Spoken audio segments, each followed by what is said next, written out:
Once again, good morning and welcome grade 10 students and welcome to another topic sa sining aga nga aton pagatunan. And I hope everyone nga maintindihan ang aton nga previous nga klase kag ang ini naton nga klase.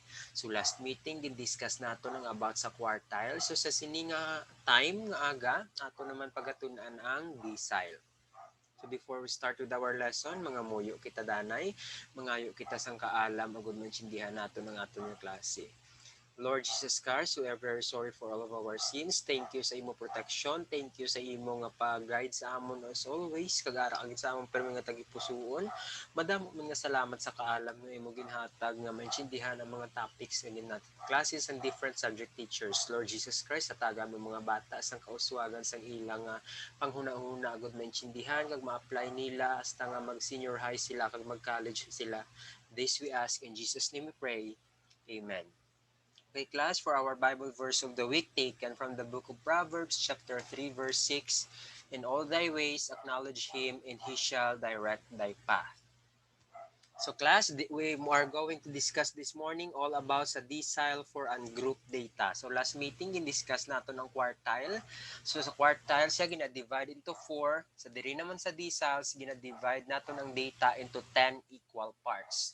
So we have the formula, decile I or sub I is equal to I times the quantity n plus 1 over 10. Hindi na ipalibugi ang TH sa babaw. Ang aton ni nga I class, between lang na siya sa 1 hasta sa 9. Kag ang N naton, kung pila kabilog ang aton data. So may ari ako diri formulas nga ginpanghatag sa inyo. Kung pangitaan ninyo ang decile 1, gamitan nyo siya sa formula nga 1 over 10 times n plus 1. Kung ang ginapapangita sa inyo isang decile 2, so gamitan siya sa formula nga 2 over 10 times the quantity n plus 1. Ang galiwat lang gid sa ila class is the numerator. Kung ang pila na di ka decile ang ginapangita, amo lang na dang i-substitute.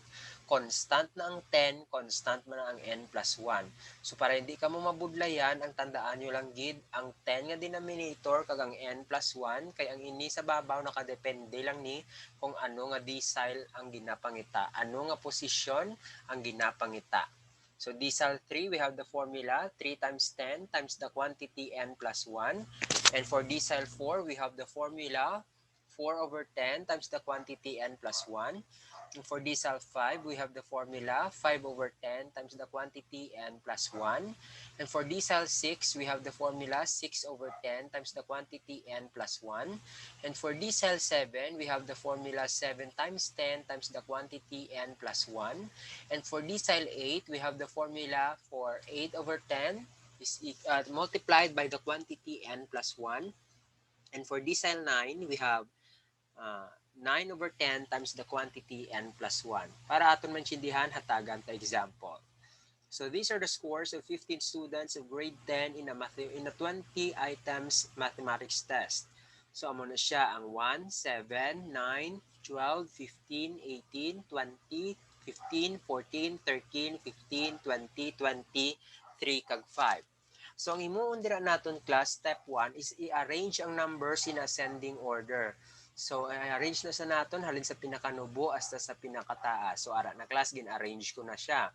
Step 2. Locate the position of the scores in the distribution. Ano nga position or ikapila nga decile ang aton pangitaon? So una pangitaon ta si decile 1. So we are going to use the formula decile 1 is equal to 1 over 10 times the quantity n plus 1.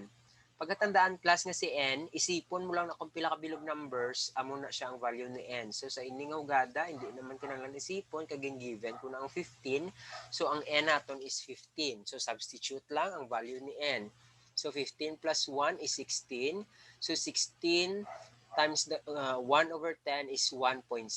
So ang position ni decile 1 nga 1.6. So ari di siya class 1 kag ang 3. So 1.6, so diri na siya naton makita. Hindi ni siya klasiling ang 1.6, ara siya sa in between. Ang ginabuot silingon sini klas ang 1.6 kung ikapila siya sa aton nga data. So ari 1, 2, 3, 4 hasta na siya klas sa 15. So ang decile 1 naton ara siya sa position nga 1.6. So ari ang first position, so second position, so ang position ni 1.6 between sa kay 3 kag kay 1. Step 3. Find the difference between the two values wherein decile 1 is situated. So diri nakita si decile 1 naton class nga 1.6, that is why ang himuon dira naton is 3 minus 1. So diri siya makita, so that is why 3 minus 1 equals 2. Next na step is the ikwaon tang decimal parts ang result diri sa step 2.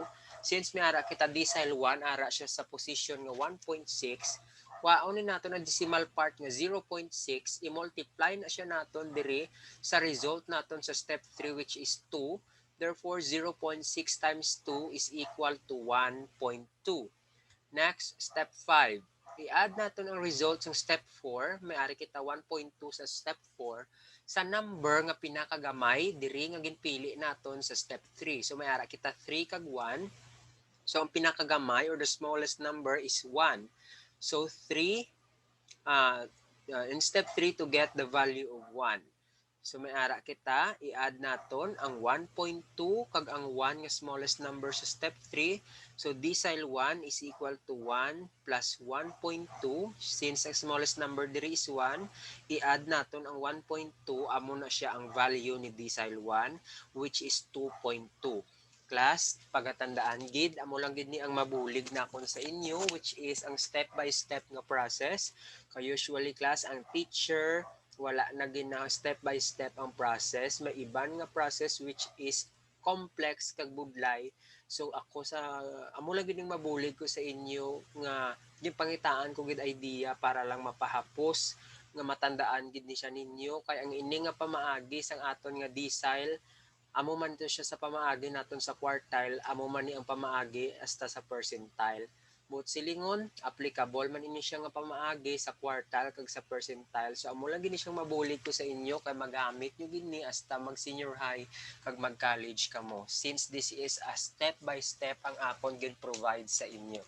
So using the same example sa the same given set of data, pangitaan naton ang decile 3. So we have decile 3 nga formula. Decile 3 equals 3 over 10 times n plus 1. So substitute lang natin ang 15 sa kay n since we have 15 total number of data sets. So d sub 3 is equal to 3 over 10 times 16 is 4.8.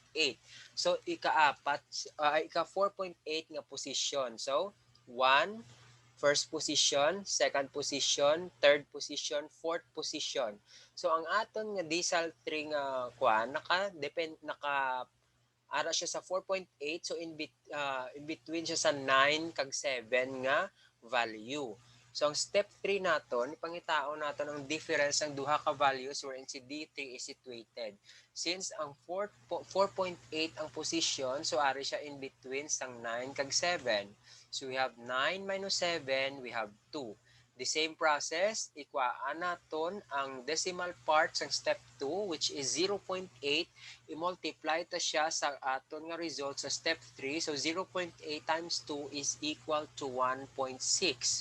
Next, i-add ni naton ang result naton sa step 4 sa smallest number nga ara sa aton step 3. So ang 9 kag 7, ang smallest number dira is 7. So i-add na si 7 plus 1.6, siya na ang aton nga decile 3. So 7 plus 1.6 is equal to 8.6.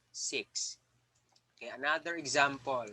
These are the scores of 15 students of grade 10 in a 20 items test. So same man na siya gihapon. Ano lang ang aton nga himuon? Arrange the number in ascending order. So again, ihalin sa pinakanubo hasta sa pinakataas. So ara na na-arrange.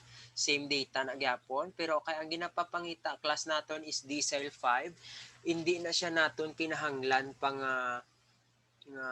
gamitan to sa linear interpolation. The same sa decile 1 kag decile 3 kay nga si aton nga decile 5 ang iya position class whole number na. Basta whole number na ni siya class, wala na naton ginagamitan sang linear interpolation. The same sa ginhimo naton sa aton nga decile 1 kag decile 3. Since ang aton nga decile 5 is 8 which is whole number, so pangitaon mo lang ang ikawalo nga posisyon. So first position, second, third, fourth, 5th, 6th, 7th, 8th. So this 8th position, therefore, ang 14 ang imo nga decile 5. Kasi decile 5 ika-8 nga position and ang ika-8 nga position amo na si 14. Therefore, your decile 5 is 14. So find the decile 3 of the following set of data. So rigid ka na una ang sa dalom. So decile 3 ang pangitaon. So amo ning aton data, ang una-una nga himuon i-arrange ang numbers in ascending order. So ara na class na arrange ko na siya. Next himuon naton is i-locate naton ang decile 3. So using the formula, decile 3 is equal to 3 over 10 times the quantity n plus 1. So i-substitute naton. So we have 4.8 yapon nga position. So sa 4.8 nga position, therefore 1, 2, 3, 4. 4. So in between siya kay 6 kag kay 7 naton. So step 3, kuhaan naton difference between sa two values kung diin makita si decile 3. So ara siya sa between kay 7 kag kay 6. So 7 minus 6 equals 1. Kuhaan naton ang decimal part diri sa aton step 2 which is 0.8. Multiply ta siya sa 1 sa result sa step 3. So 0.8 times 1 is equal to 0.8. Pagkatapos, ang 0.8 nga result naton sa step 4, i-add na siya naton sa smallest number nga aton nga ginkuhaan sang difference kagina sa step 3. Since we have 7 kag 6, kag si 6 ang smallest number, so 0.8 plus ang 6 is equal to 6.8, amo na siya ang aton nga decile 3. So amo lang to siya class ka simple kung paano kita magkuha sang decile for ungroup data. May mga formulas akong ginhatag sa inyo, kagkabay pa inyo ina siya maatun-an, kagkabay pa nga pagatun-an man ninyo ang gin-provide ko sa inyo nga step by step process. Kaya amo lang gina siya class ang mabulig ko sa inyo since kabudlay sang aton situation kag hindi ko makahatag usually shortcut. Kay kabudlay man gihapon kay hindi kita face to face kag kung may nabudlayan hindi ka makadiretso pamangkot. So if you have any questions and clarifications, hindi magkahuya, hindi mahadlok mag-chat sa akon kay ako maga-reply gid sa inyo kag magabulig sa inyo as long as makaya lang naton. So buligay lang kita sa sining situation kag kabay pa kung tani nga mangin responsible kamo kay sa college budlayan gid kamo kag sa senior high once ang irresponsible sa inyo. So once again, God bless everyone and good morning. Kag kung may questions, feel free lang nga mag-chat sa akon. So once again, thank you sa inyo nga tanan kag kita ay naman kita sa aton nga next nga video all about sa percentile of ungroup data.